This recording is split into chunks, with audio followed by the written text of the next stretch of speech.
महाराष्ट्र में गठबंधन की बैसाखी पर खड़ी सरकार लड़खड़ा सकती है। समीकरण नहीं संभले तो धराशायी भी हो सकती है। सत्ता के सिंहासन से सीएम उद्धव रुखसत हो सकते हैं और समय से पहले ही यहां पर चुनाव की नौबत आ सकती है। नहीं, ये हम नहीं कह रहे। दरअसल ये तमाम वो बातें हैं जो इस समय महाराष्ट्र में सत्ता के गलियारों में जबरदस्त ढंग से गूंज रहे हैं। ये वो चर्चे हैं जिसने महाराष्ट्र में सत्तारूढ़ महाअघाड़ी गठबंधन के होश फाख्ता कर दिए हैं और उनके माथे पर बल पड़ने भी शुरू हो गए हैं। उनकी इस परेशानी का सबब बने हैं एकनाथ शिंदे।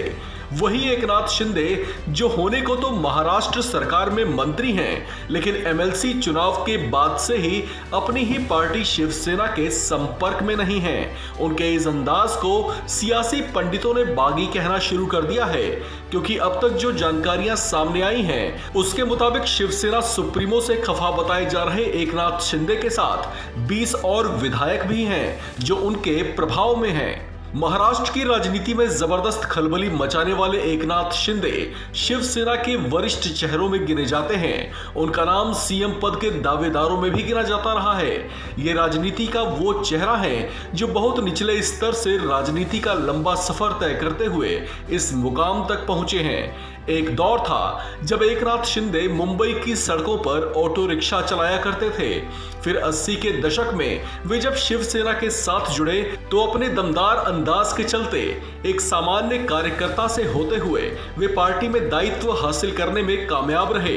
फिर उसके बाद उन्होंने पीछे मुड़कर कभी नहीं देखा।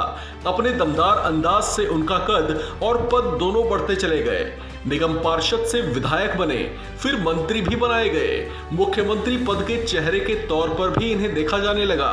लेकिन जब उस पद के प्रबल दावेदार के तौर पर इनका नाम आगे करने की बारी आई तो उद्धव ठाकरे ने खुद सीएम बनने की इच्छा जता इन्हें एक जोरदार झटका दिया। 2019 में महाराष्ट्र चुनाव से पहले जब शिवसेना एनडीए से छिटक कर अलग हुई और बीजेपी से अपना याराना तोड़ा तो वो शिंदे ही थे जो इस बात से नाखुश दिखाई दिए थे।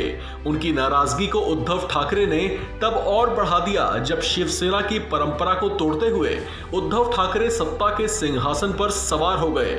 ये वो समय था जब ये मान ही लिया गया था कि एकनाथ शिंदे ही महाराष्ट्र के मुख्यमंत्री बनेंगे, लेकिन उद्धव ठाकरे ने उनके अरमानों पर पानी फेर दिया। अपने उस दर्द को एकनाथ दिल में दबाए रहे, लेकिन अब कहा जा रहा है कि उनकी नाराजगी और शिवसेना के साथ उनका लंबा सफर अब जल्द ही खत्म होने जा रहा है, जिसकी घोषणा वे कभी भी कर सकते हैं। एकनाथ शिंदे पर 18 मामले दर्ज हैं। इस बात की जानकारी उन्होंने 2019 के चुनाव में अपने हलफनामे में दिया था। उनकी संपत्ति की बात करें तो कभी ऑटो ड्राइवर रहे शिंदे के पास 9 करोड़ की अचल संपत्ति है, लेकिन महज 11वीं तक पढ़े एकनाथ शिंदे एक धुरंधर राजनेता के तौर पर इन गुजरे दशकों में अपनी प्रबल पहचान बना पाने में सफल रहे हैं। इस खबर में फिलहाल इतना ही। बाकी अपडेट्स के लिए बने रहिए वन इंडिया हिंदी के साथ।